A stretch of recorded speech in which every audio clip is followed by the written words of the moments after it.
Today I thought I'd make a small video about misinformation with Twitter layoffs and post Elon Musk. Recently, there were articles about Elon Musk suggesting that he'd lay off 75% of Twitter's workforce. I don't know about if anyone verified the data on this, but this was off of Washington Post. I mean, weeks later, today, now it's changed to 50%. And obviously, it's not verified. They're just saying they plan to do 50%. I don't see anywhere where we have evidence of it.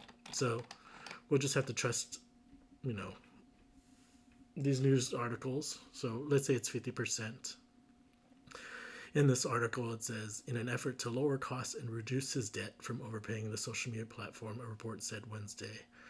Now, what all of these articles fail to mention is the fact that Twitter is not profitable right now, i.e., expense is more than the actual revenue.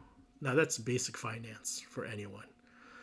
It's not mentioned anywhere in any of these articles. You can try reading all these articles here. They won't mention the fact that the main reason why the CEO and the CFO were probably laid off is just based on basic financials.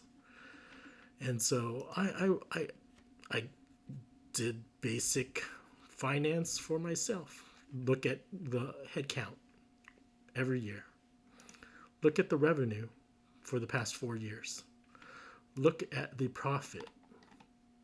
I mean, here's the revenue, but over there, look at the profit and then look at the revenue. And now digest all that. Digest all that, and finally you have a better understanding of what has happened in the past few years. In 2018 and 2019, they had their best years with around 3 to 3.5 billion in revenue, as well as 1 to 1.5 billion in profit. That's super great for any business, okay? That's awesome. And when we look at the number of employees, it's around 3,900 or 4,000 to 5,000. Okay, so the problem with just looking at employee count by year is we don't know, what the actual average employees were. If we actually just maybe look at average, it might even be lower because you don't know when they're hiring and so forth. So there might be even a lag. So I'm not an expert on this. So I'm trying to just be conservative. It could be more so like 3,700 versus 4,700 if someone understands what I'm talking about. Now, finally, we look into 2020. Of course, I put an asterisk here because then there's COVID. But one has to ask themselves, even with the higher expenses, this isn't a regular manufacturer company. This isn't a sales company. Well, it is sort of like a sales company because they're trying to sell ads, but still, they don't require extra shipping like Amazon or anything. And so my question is, if you subtract revenue minus profit, you get expense. You look at this staggering amount of expense. And I tried researching this. The only explanation is there were some COVID expenses, extra COVID expenses that added an astronomical $2 billion. Is it $2 billion? No, $3 billion. $3 billion in expenses. I can't even fathom. I can't fathom where those expenses are coming from, because I would say that's a problem if the revenues are decreasing, but the revenues aren't decreasing. So one has to ask themselves, what happened here? How did expenses increase by $3 billion? Only person who could answer that most likely is the CFO and CEO. And I don't think they had a good answer for that.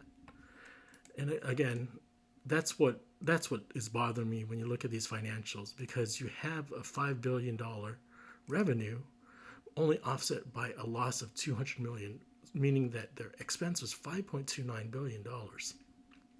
So what's going on here? I don't know. I don't feel like spending the time to research into this because, I'm not getting paid for it. But the reason why I'm showing you this is look at the number of employees.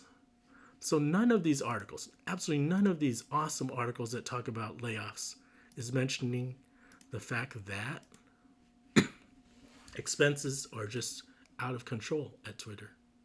That's it. That's the basic financial explanation of why you must make this company profitable. Are you just going to keep employees around just so you can add extra features? And this goes back to features themselves. If you're a Twitter fan, do the extra features that are mentioned here, or extra number of, I didn't even put how many extra users there were, but did the number of extra users as well as extra features warrant a $3 billion expense, additional expense? That's my question. Like, I went over here and here's some of the new features, which, if I was someone using Twitter, I probably wouldn't even really care about it. But who knows? I'm not an expert. I'm just an amateur. Over here in 2022, they added true multimedia tweets. Usually when I read Twitter, all I see is one multimedia thing, which is more than enough because it's micro blogs, basically. It's not supposed to be a real blog, it's a micro blog. So again,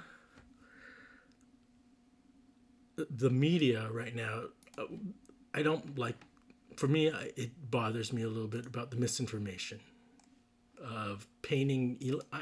I may not like Elon Musk, but I would like, giving a fair take on Elon Musk, because they're making it seem like he's out to get, the CEO and out to get the, former CFO. He's not really out to get anyone. He might be, I don't know. But if you look at the financials, there's no great explanation for this huge loss in expenses. $5 billion in expenses, $5 billion in expenses. The only solution, how can you reduce cost if the majority of your expenses in employees? So in the article over here, they said they were going to lay off maybe 3,700. Let's say, you're only laying off 3,000. And each employee costs, what do you call it? 3,000 times 150,000. You're looking at $500 million saved immediately. Just immediately, on paper, you save that much money. And a lot of the articles that you'll read, they'll mention that, or a lot of people on the comment section are saying like, the Twitter's going to be left with nothing. You can't add any features. But let's go back to, were the features worth an extra $3 billion or $2 billion? Was it worth hiring an extra 2,000 or 2,500 employees to get those features? So, I mean, both the CFO and CEO had to account for that. And when I look at it, it doesn't seem like a great model to spend so much more but not get the profit. But that's just me. And so now there's this other article saying that, Elon Musk is forcing everyone to work hard, 12-hour day shifts, and managers are so stressed out. But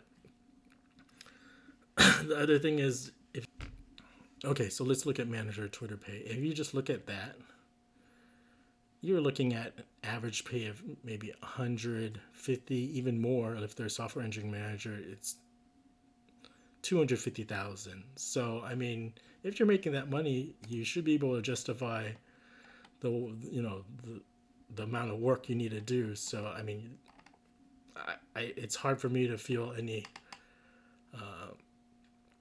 I feel bad, but still, they're getting paid very well. Now they're just being asked to justify their pay, which